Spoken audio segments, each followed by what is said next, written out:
The third level. इस chapter से exam में जो भी MCQ क्वेश्चंस जो कि संभावित प्रश्न बनते हैं उसके लिए हम वन लाइनर्स का अध्ययन करते हैं। मुख्य keywords: the writer is the narrator of this story. He tells that he had been on the third level of the Grand Central Station. जो इस चैप्टर में वक्ता है जिसका नाम है चार्ली। जो लोग जो जानते हैं कि सिर्फ 2 ही सेंट्रल स्टेशन हैं, 2 ही लेवल है, और वह यह कह रहा है कि वह एक बार उसके तीसरे लेवल पर पहुंच गया।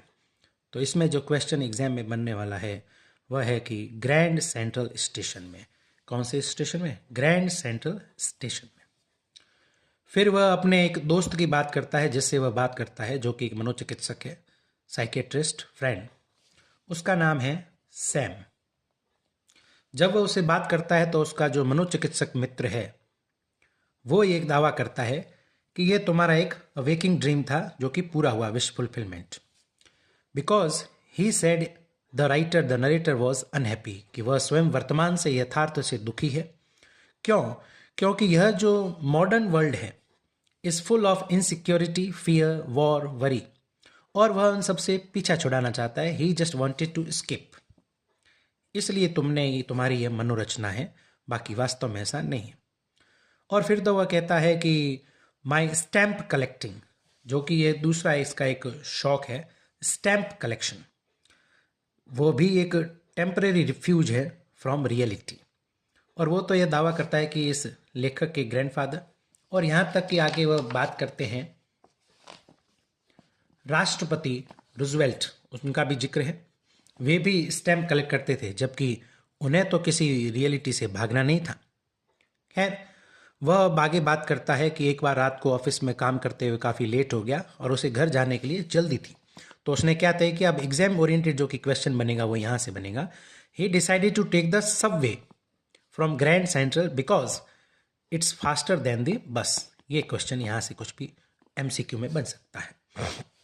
जैसा कि अभी बताया था, जो वक्ता है इस कहानी का वह है चार्ली।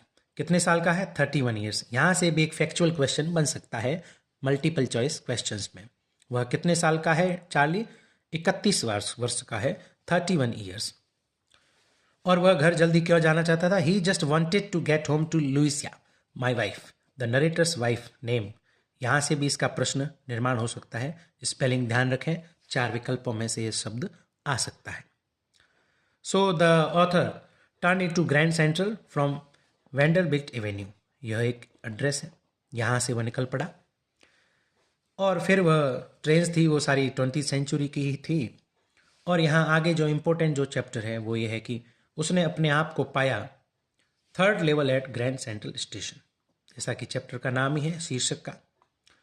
तो यहाँ ये देखने को मिल रहा है कि वहाँ कैसी स्थिति थी।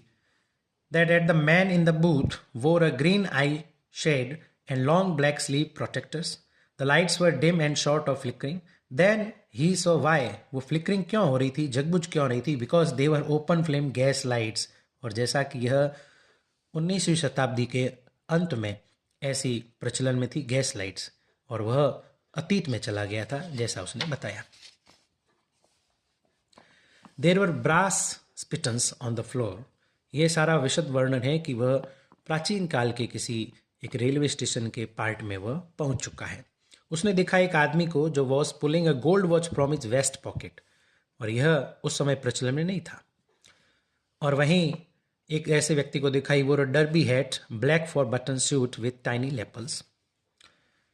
फिर वहीं एक औरत को देखा, अ वुमेन, एक महिला को देखा जो कि जा रही थी वहाँ से। उसके कैसे कपड़े पहने होते? She wore a dress with leg of mutton sleeves and skirts to the top of her high button shoes. यहाँ से भी प्रश्न निर्मित हो सकता है, इस लाइन को जरा गौर से देखें। तब उसने एक आदमी को देखा कि न्यूज़पेपर पढ़ रहा था, और वो न्यूज़पेपर जैसा कि आप इस पिक्चर में देख रहे हैं उसका नाम था द वर्ल्ड, जो कि वर्तमान में जिस समय वह वर्तमान में जी रहा है उस समय यह प्रकाशित होना ही बंद हो गया। The World hasn't been published for years, सालों से बंद है. The lead story said something about president Cleveland. यहाँ एक और प्रेसिडेंट की चर्चा हो रही है. यहाँ से प्रश्न बन सकता है कि किसका उस पिक्चर में नाम था, और वहाँ डेट क्लियरली मेंशन है, printed 11 June 1894.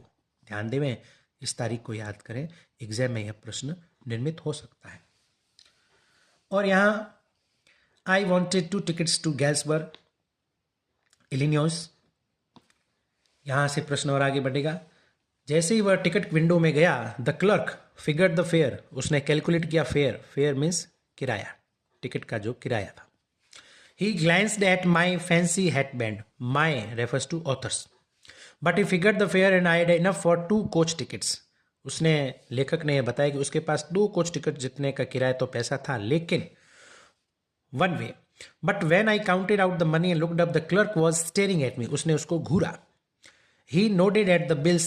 That is not money, mister. He said, if you are trying to skin me, you won't get very far. उसने धमकी दी, जो क्लर्क जो उस विंडो में था, कि यह रुपए जो धनराशि है, ये कौन से युग से लाए हो तुम. And the money was old style bills.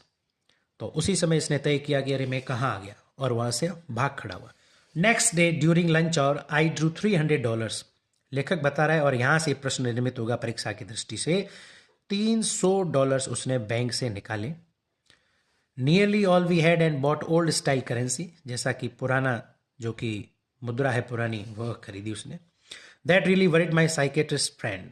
तो यहाँ my $300 bought less than 200 in old style bills. 300 रुपए खर्च करके कितने मिले पुराने? 200 रुपए पुराने. But I didn't care, eggs were 13 cents dozen in 1894. लो, अब यहाँ इसकी पत्नी भी लुइसा, वो भी थोड़ी चिंतित थी जब उसने इसको वह बात बताई. Because now we have proof that the third level is still there. My friend Sam Weiner, यहाँ देखिए ये पूरा नाम है उस फ्रेंड का, मनोचिकित्सक का. ये स्पेलिंग पर भी गौर करें. डिसअपियर्ड, अचानक पता पड़ा कि ये उसका दोस्त है जो कि गायब है, कोई नहीं जानता था कहाँ गया. Because Sam is a city boy and I use to tell him about Galesburg. यह उस जगह की बात कर रहा है, शायद वहां गया हो. और यहां फिर सुनने में आया कि वह गायब हो गया, इसका मित्र. तब इसको चिट्ठी मिली, mail envelopes to themselves on the very first day of sale. The postmark proves the date. The envelope is called just a first day cover. They are never opened. You just put blank paper in the envelope. And someone had mailed it to my grandfather. और वो मेरे पास थी. At home is गैल्सबर्ग, जिसका घर वहाँ गैल्सबर्ग में था. 18 जुलाई 1894, जैसा कि वहाँ मेंशन था. Postmark, the stamp was a 6 cent. 6 cent की वह स्टैम्प थी. यहाँ ये प्रश्न निर्मित हो सकता है, जैसे हमारे यहाँ अभी वर्तमान में जितने 5 रुपए की डाक टिकट से सामान्य डाक भेजा जाता है, उस समय stamp 6 cent. Dull brown with a picture of president Garfield. यहाँ देखें, इस चैप्टर में 3 प्रेसिडेंट्स के नेम है, और किस संदर्भ में है, क्रम से हमें वो देखने होंगे, एग्जाम ओरिएंटेड. यहाँ से प्रश्न बनेगा. Naturally when the envelope came to grandad in the mail, it went right into his collection and stayed there. वो जो कि स्टैम्प है मेरे दादाजी ने कलेक्ट करी. अब जो उसके जो मित्र था वह मनोवैज्ञानिक, उसने उसको चिट्ठी लिखी थी. यहाँ, Charlie I got to wishing that you are right. मैं जानता हूँ तुम सही थे. Then I got to believing you are right. Charlie, it's true, I found the third level. आखिर जैसा तुमने बताया था, मैंने थर्ड लेवल प्राप्त कर लिया है. I have been here for 2 weeks. मैं 2 सप्ताह से हूँ. And right now down the street at the Delhi someone is playing a piano. मैं देख रहा हूँ कोई पियानो बजा रहा है. यहाँ ये भी प्रश्न बन सकता है, कौन सा वाद्य यंत्र बजाया जा रहा था. And they are all out of front of porch singing seeing Nellie home. यह शीर्षक से यह पोइम, यह जो गीत है वह भी देखे. And I am invited over for the lemonade, शिकंजी, नींबू पानी.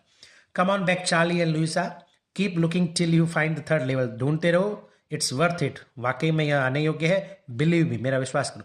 The note is signed Sam, जैसा कि उसके मित्र ने भेजा. At the stamp and coin store I go to and found out that Sam bought. अब यह ध्यान दें, यह भी परीक्षा के लिए इंपॉर्टेंट प्रश्न निर्मित हो सकता है कि Sam bought $800 खरीदे उसने, worth of old style currency, and that ought to set him up in the nice little hay feed and grain business. जैसा कि वह हमेशा कल्पना करता था कि यदि वह उस समय होता तो यहाँ क्षेत्र में जाता. And can't go back to his old business, not in Galesburg, Illinois, in 1894. His old business, why Sam was my psychiatrist. यहाँ अंत में जैसा बताया गया कि सैम और कोई नहीं, इसका वही मित्र जो मनोचिकित्सक था.